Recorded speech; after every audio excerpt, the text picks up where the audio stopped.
ओम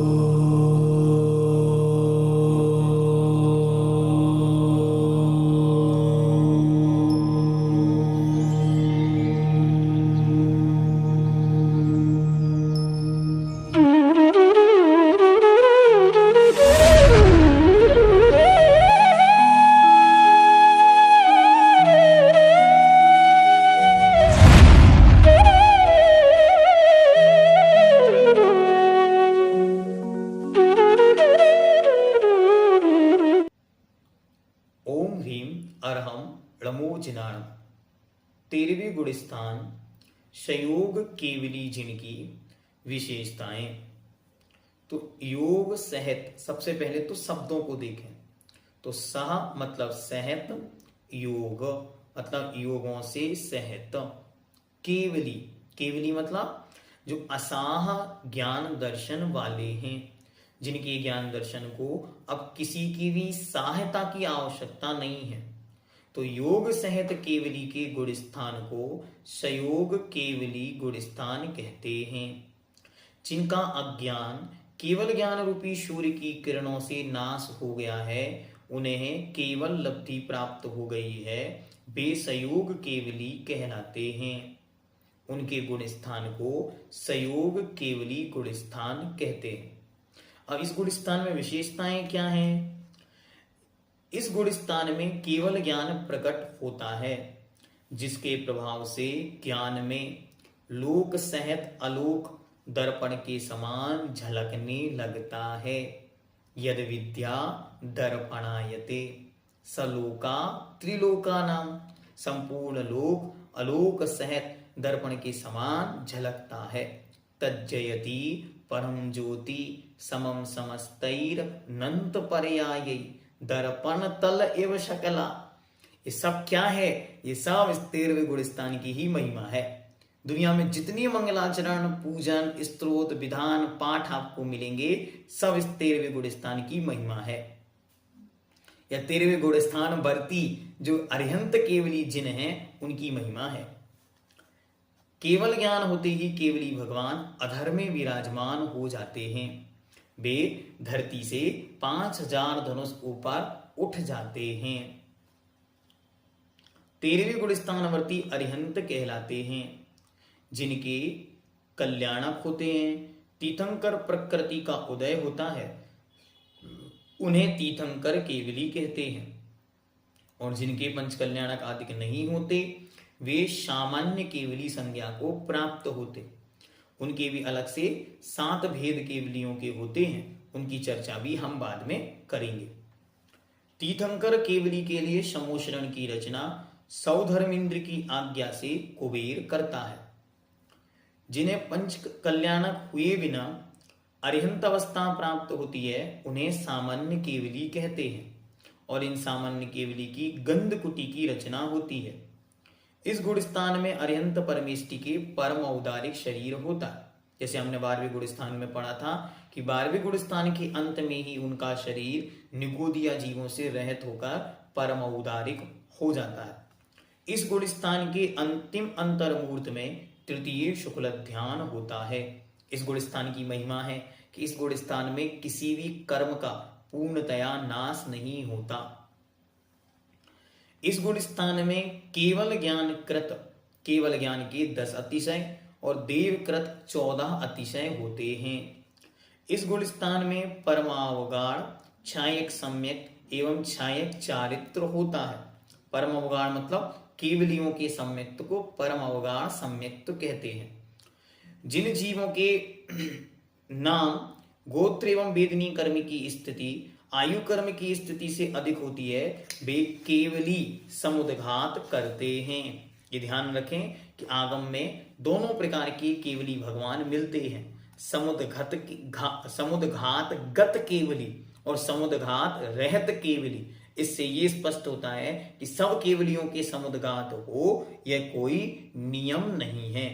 केवली समुद्घात क्या है, उसके विषय में आपको विशेष वर्णन इसी वीडियो के डिस्क्रिप्शन में लिंक के माध्यम से दिया जाएगा, तो आप उसे भी एक बार विस्तार से देखें और समझें कि कैसे केवली से अरिहंत से सिद्ध बनते हैं, वो पूरा समुद्घात के माध्यम से आपको अच्छी तरह समझ में आएगा। वे अपनी आत्मा शरीर को छोड़े बिना आत्मा के प्रदेश इस तरह पहले दंड के आकार में निकलते हैं, ऊपर नीचे, फिर वे कपाट की तरह, दरवाजे की तरह खुलते हैं, फिर धीरे धीरे उनका वह आत्म प्रदेश फैलने लगते हैं, जिसे प्रतर कहते हैं। प्रतर मतलब होता है फैलना, बिखरना, और अंत में वह जाकर पूरे लोक में समा जाते हैं, उसे कहते हैं लोक पूर्ण। फिर वो लोक पूर्ण से वापस प्रतर, फिर कपाट, फिर दंड, और फिर उनके शरीर में प्रवेश कर जाते हैं। ये कहलाता है केवली समुद्घात। इससे क्या होता है? इससे जो स्थिति कर्मों की अगर कहीं अंतर्मूर्त से अधिक रह गई थी, क्योंकि आयु अंतर्मूर्त शेष है, तो वह अंतर्मूर्त हो जाती। अब प्रश्नकर्ता कई बार इसमें प्रश्न पूछते हैं कि ऐसा होता कैसे है? तो जो जैसे होता है वो तो केवली भगवान जाने कि होता कैसे है। लेकिन एक उदाहरण बड़ा अच्छा मिलता है। क्या मिलता? कि जैसे कोई गीला वस्त्र है और उसको आपने यूं गुड़ी मुड़ी करके रख दिया, तो उसको सूखने में टाइम लगता है। लेकिन आप उस वस्त्र को ऐसे उठाओ, पहले दंड, फिर उसको खोलो तो कपाट, फिर उसको फैलाओ तो प्रतर, और उसको झटका दो लोक पूर्ण, तो वो जल्दी से सूख जाता है। ऐसे वो आयु जो कर्मों की स्थिति अधिक थी, उसे समुद्घात के माध्यम से धीरे धीरे कम कर दी जाती है, और वह अंतर्मूर्त के अंदर समाहित होकर नाश को प्राप्त होने योग्य हो जाती है। संयोग केवली आहार नहीं करते, बड़े ध्यान का विषय है, चिंतन का विषय है, आगम का विषय है, और मूल रूप से न्याय ग्रंथों में चर्चा का विषय है।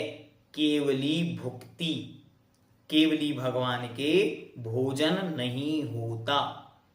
ये बहुत अच्छी तरह बहुत चर्चा का विषय है ये, क्योंकि दुनिया में सर्वत्र परमात्मा या भगवान को भोजन करने वाला बतलाया, लेकिन जिन शासन में अच्छी तरह केवली भगवान के क्षुधा रूपी वेदना का नाश हो जाने से उनको भोजन आदि नहीं होता, तो फिर शरीर की स्थिति कैसे बनती है? तो शरीर की स्थिति नौ कर्म वर्गणाओं का जो वे ग्रहण करते हैं, उसी के माध्यम से उनकी स्थिति बनी रहती है। उन्हें अन्य कोई आहार आदि की आवश्यकता नहीं पड़ती। एक शब्द आता है कवल आहार। तो कवल से जो आहार बनता है, हाथों के माध्यम से जो भोजन बनाया जाता है, या हाथों के द्वारा जो भोजन ग्रहण किया जाता है, उसे कहते हैं कवल आहार। तो वे उस आहार को ग्रहण नहीं करते, इसलिए वे निरंतर उसके से अभाव से रहते हैं। तो ना तो उनका आहार पर उठना होता है, और ना ही उनका अन्न रूप में आहार टिफिन आदि के माध्यम से आहार होता है। हाँ, वरना अन्य ग्रंथों में टिफिन आदि की व्यवस्था भी है महावीर स्वामी के सम्मोचन में, तो वो विषय भी इसीलिए यहाँ पे स्पष्ट करने योग्य है कि किसी भी रूप में वीतराग अरिहंत महाप्रभु के भोजन, आहार, टिफिन आदि की व्यवस्था नहीं होती।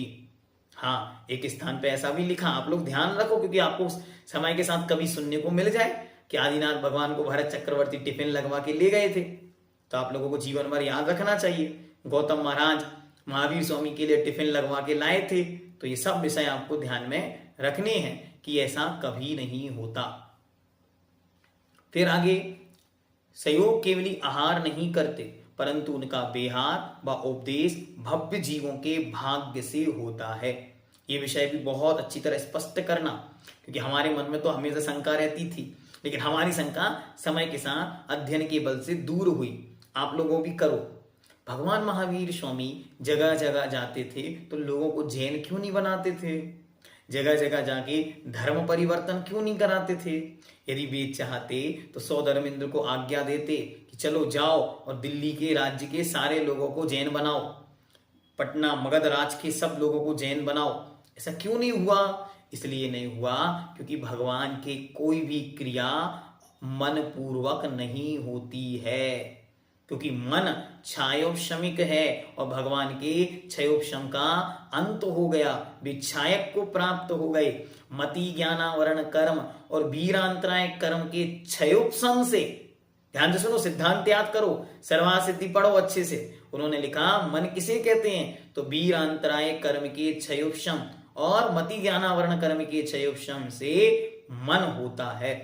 मनोवर्गणाओं के निमित्त से ये सब छायो शमिक थे। सो मनोवर्गणाएं तो हैं, मन तो है, लेकिन मन में काम करने की योग्यता, शक्ति क्षयोपशम समाप्त हो गया। तो उनकी जितनी भी प्रवृत्ति है वो मन पूर्वक नहीं होती, भाग्यवश होती है। इसलिए आपने पंक्ति पढ़ी होगी, भविभागन बच जोगे बसाए। ये क्या है? वचन के योग से और भव्य जीवों के भाग्य से भगवान के वचन खिरते हैं। ऐसी उनकी क्रियाएं, उनका चलना, उनका बैठना, उनका रुकना, उनका विहार और उनका धर्मोपदेश, ये सब कुछ भगवान कुंद देव ने कहा ये औदाई की क्रियाएं, अर्थात कर्म का तदरूप उदय है। सो ये क्रियाएं उस रूप होती हैं, या मानो भव्य जीवों के पुण्यवशात उस रूप में होती हैं।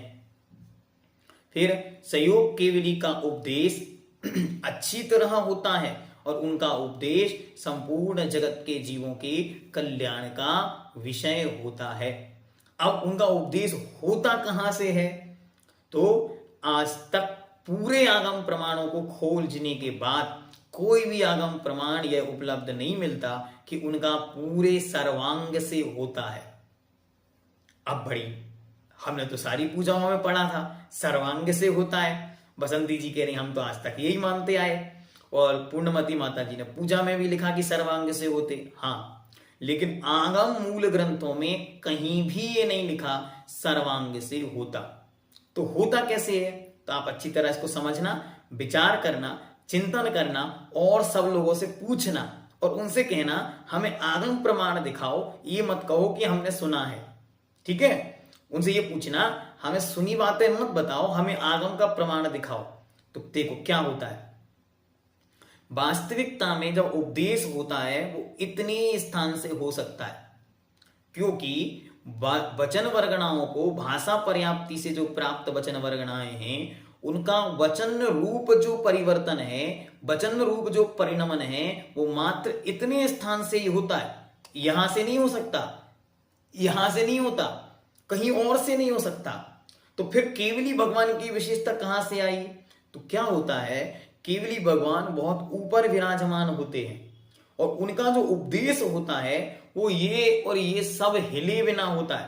तालु ओष्ठ कंठादि न हिलते और नहीं बदलती मुख कांति।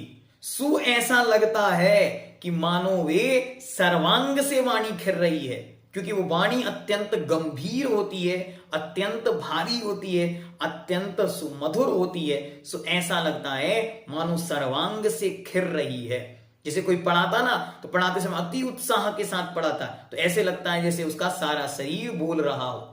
बोल कहां से रहे हैं? बोल केवल मुख से रहे हैं। जिन मुखोद भूत, जिन मुखोद भव, अरहन मुख कमल निवासिनी।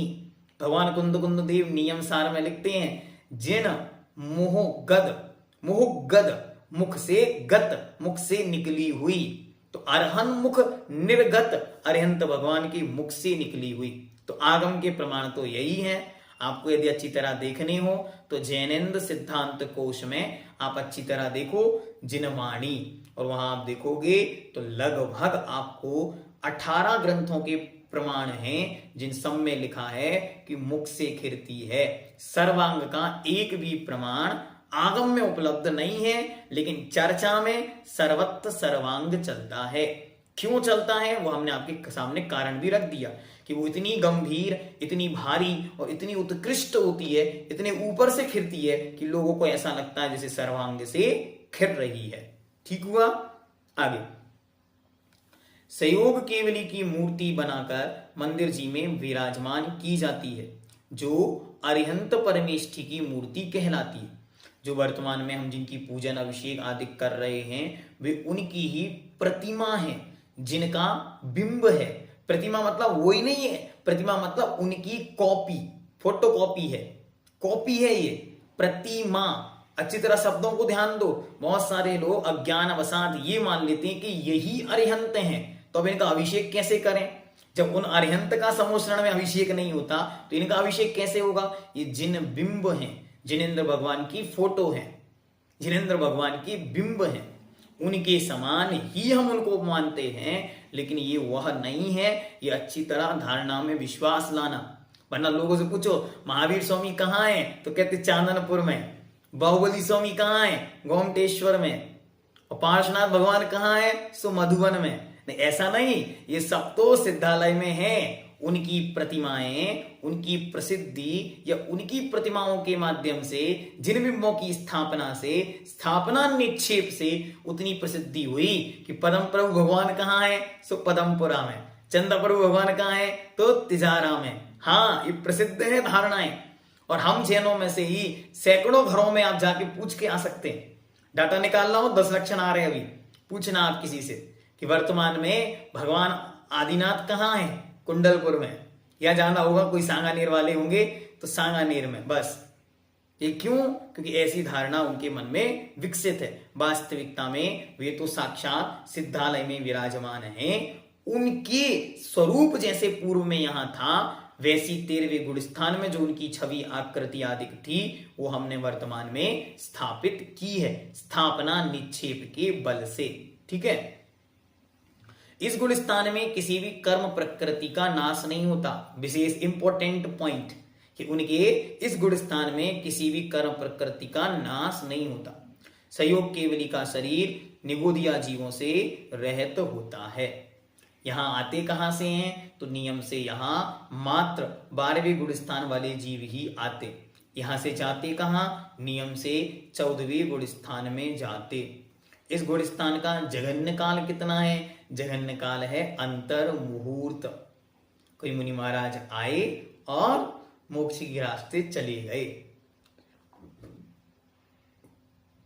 और 13वें गुणस्थान का उत्कृष्ट काल कितना है, तो कहते हैं 8 वर्ष अंतर मुहूर्त कम,